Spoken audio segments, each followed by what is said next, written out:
Hello my friends, we're recording this video in quite challenging and disturbing times, if you will.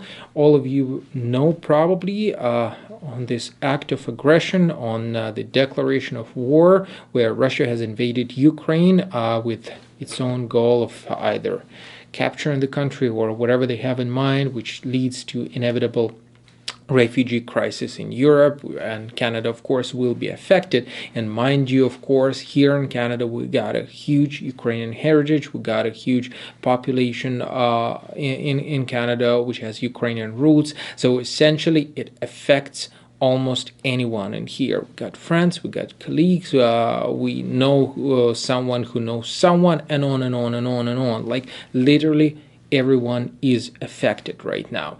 Now, we receive lots of questions from other applicants how all this situation would affect our immigration to Canada, what will happen with quotas for immigration, what Canada is doing in order to mitigate this situation. Now, first of all, what Canada is doing right now, Canada is looking forward to help Ukrainian citizens to come to the country, to come here temporarily without visas. So that would be a temporary measure equal to electronic travel authorization to help people escape this dreadful situation, escape this war.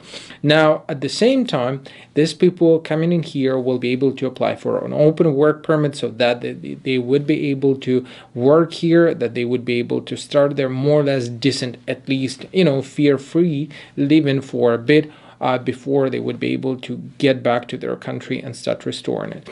It is possible that this people would be given an opportunity to apply for immigration, but later on. Why is it important? Because many of you were asking if it would affect immigration quotas, and the answer is no, it will not affect Canadian immigration quotas, because these quotas are dedicated to immigrants, not to refugees, not to people who are fleeing from their home country, right? Not to those people who will come here temporarily.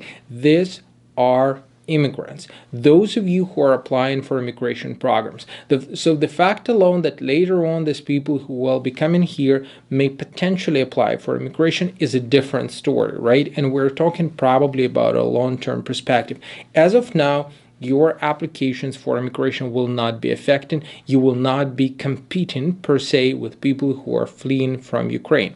Now, at the same time, we have to understand that most likely processing times might be shifted, because officers who would be processing these applications for electronic travel authorization for Ukrainian citizens, officers would be busy. They will be probably inundated with a number of those people who are looking to come to Canada. We don't know how many will be allowed in. We don't really know for how long all this dreadful situation would be dragging forward. So the program itself is not opened yet, at least by the moment we're recording this video. So it's all quite unpredictable, but the fact alone that it will probably affect processing times is quite clear.